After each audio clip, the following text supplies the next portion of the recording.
And suddenly AI was there. You all remember when AI suddenly happened, and some of you might have been prepared, but let's face it, for most people, it's probably a shock. And we have an expert on the matter with us here today. Hello and welcome, Noah Kruthaupt. Hello there, I'm Noah Kruthaupt, author of AI for Boomers and founder of AI Answered. And yeah, the AI bubble kind of came out of nowhere over the past 4 years, and ever since COVID, things have just completely changed. Yeah, absolutely. You said that AI entering society without a clear on-ramping was a mistake. What, in your opinion, how should an effective on-ramp have looked like, in your opinion? Yeah, it really came out of nowhere. So like you said, there wasn't really room for an on-ramp. And in the background over the past 20 years or so, and even longer before that, AI and machine learning was always kind of something happening in the background, happening in labs. And it's very similar if you look at even just the computer and the internet, how was something happening in the background with all these, supercomputers that places like Apple and Microsoft might have been using back in even the 80s or 90s before it got really released to the public and became accessible. It was just so expensive to run. They were running tests. They were worried about security. And then out of nowhere, something like ChatGPT just came came to the market. It was, I think, around 2021 and 2020 that it really started getting integrated in everything. And was really something that was simple, but only understood by the younger generation when it came out. So there just was like this little bit of a barrier where, the older generation, they thought it was too technical and it wasn't. So, how would you say AI confusion shows up differently across the different generation, especially in the workplace? Because in the workplace, they all have to work together. However, we probably all see that AI is not used equally across generations. Right. Yeah. Well, it's kind of seen as something like new and scary, I think, by people who don't feel comfortable enough with technology as it is. And some of it is just like identity, even, a manager saying that, oh, I'm not a tech person. Let's just try to stay out of it until we need to use it. And it's really putting a lot of people behind because the number one point to give you a competitive edge in this day and age with a business is data and how you use your data. And that's AI. That's what it is. It's understanding your data and talking with it. Hmm. So I think it comes with this big point of you need the identity of it's not a hard thing to understand. It's very simple actually, but you just need it broken down, And often the younger people like to experiment and see what these new things are, and then kind of gets left behind for the older generations that are trying to catch up. And when we talk about AI being used in the workplace, what in your opinion are the most costly ways they either underuse it, or on the other side, probably what are the most dangerous ways where people probably overtrust AI? Right. Yeah. So, this is a very good question as of recent too, because Claudebot, I'm not sure if you've heard of this, it's come out and it's basically an AI that can take over your computer and run anything on it. So it gets access to like your bank information, to everything. It can sign in and out of anything. It looks just like a human.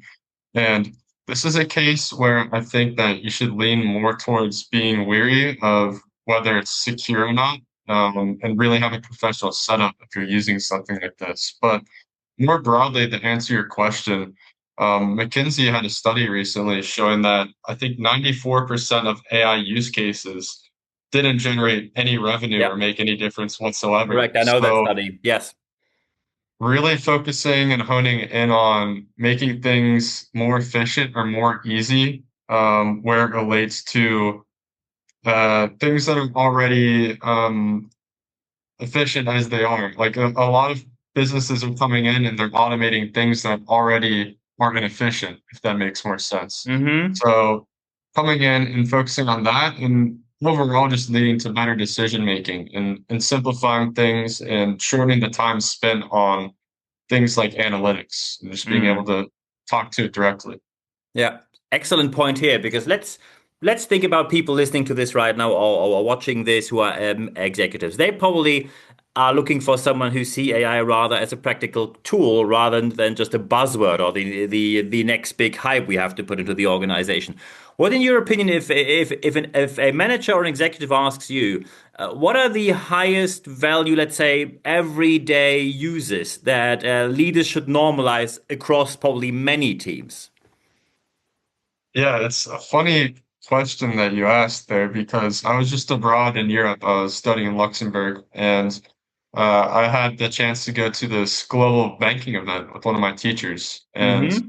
at this event was hosted by KPMG, and one of the leaders of RBS asked me a very similar question of, you know, I don't really know 100% what our boardrooms are doing. So I was sitting next to him during this entire event and I was kind of translating things for him. And I'd seen this before a few times where, you know, all these terms that weren't super technical, but where there was no on-ramp, it just had to be completely translated for them. And this happens all the time. But it kind of got to this point where I started to see that what places like EY and KPMG and RBS, what they're doing in their boardrooms and what the IT departments are doing when they come together, the things you can take away are really applied to everyday life. I mean, it's as simple as having all the data in the PDFs thrown into one thing, so you have a knowledge base. So being able to prompt your knowledge base and have a lot of context. And in daily life, that might look like when you have a question about your doctor's appointment, having it connected to, giving it a list of prescriptions in a Google Doc, or just giving it as much context as possible. And then something they like to do in boardrooms also is just have AI sitting there on like the call. Have you seen Mm-hmm. where, and they just have it sitting there and listening to everything while it's muted, so it picks up the context of everything. So you start to see more and more things come out like that, where what's going on at the highest level can really be just as simple for someone to use every day. And it's really just the barrier of knowing when and where to use it, knowing the scope of how AI is being used that's kind of holding people back right now. Yeah, absolutely. Is there anything if a manager or an executive that usually these people, especially in American corporations, are risk averse due to the fact that they fear that their job might be on the line when they do it wrong? Is there anything where you say probably where you say that AI explicitly should not be trusted, even if it looks confident? Any cases there? I would say I'd lean toward anything where there's a lot of creativity that affects the outcome. I think AI is really good for giving you ideas, but something we talked about a lot in our book is the 92-8 rule. And it's this ratio of kind of through the conversations we've had with the different executives, with our mentors, teachers, small business owners, and everyone else that we had interviewed in the process of making this book, we found out that 92% of things that you're doing every day are very monotonous, um, very the AI can do it. It's not something that requires immediate decision making or creativity or human bias at all. You know, looking through spreadsheets, responding to emails, or reading through the ones that are useless to you. And the 8% is the creativity and the decision making and everything important that you make a difference in. So I think really leaving that 8% and being able to practice, I think, outside of maybe the workplace to be able to understand where that 8% is. I think just being able to own that is huge because even in advertising, for example, a lot of the best ads are something that's considered imperfect by AI if it were to try to generate it. So I think a lot of genius and creativity comes out of imperfectionism. Mm-hmm. Excellent. So, um, let's just assume one case, because probably any manager will know that case where they said, I heard about an organization where XYZ happened, this went wrong, and someone, of course, needs to be blamed for it. And even if we don't play the blame game here, what would you say? How can an organization rebuild the confidence after something went wrong with AI? Because let's face it, sooner or later, maybe something, maybe even a tiny bit or a small project might go wrong based on AI. How to rebuild the confidence once something went wrong? Because immediately the people will pop up and will say, told you so. Yeah, Yeah. that's a very true point. It happens all the time. So AI being used across these companies, and trying to point fingers at it when something goes wrong is something we see a lot, especially as we get into training. And one thing that has to remain, I think, no matter what you do with I think unless AI is specifically just filing through a database or information, that's one of the only use cases where you should just leave it to itself to do its own thing. There's always be a human involved is the core point of stopping the blame game there, because if you have a human in the loop looking over everything, it leaves them in charge of the scenario, and they're the one that, even if there's a small tiny mistake, there needs to be someone in charge of it still, even if it was overlooked. But it does happen a lot, and even with like automation, where you see business automating something like phone calls, there should always be a human going through and checking all the boxes as it goes Hmm. through the setup, at least for the first couple of weeks, maybe. But I think just keeping a really close eye on everything that's happening and making sure you have a human in the loop, just double checking and verifying everything. Yeah. Excellent. So, coming to the wrap up of this interview, two more questions I have. So, the first one, what, in your opinion, should leaders teach employees about AI opportunities and limitations during the first hour of an AI rollout? So, that means it cannot be long advice, it needs to be spot on and brief.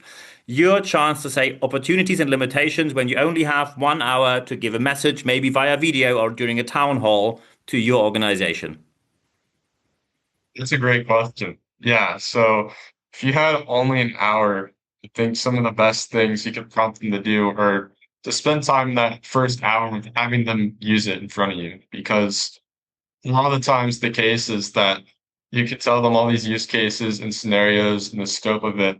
And until someone who's never really used AI or hasn't used it confidently in work, they're never going to use it if you just tell them to. So that's why in the book AI for Boomers, we have all the use cases and we have videos that go with it, because we want the person to be, learning with us. And it's something where, as we wrote the book, we realize all the opportunities that come with it, and just better understanding the world and becoming more curious, becoming a lifelong learner.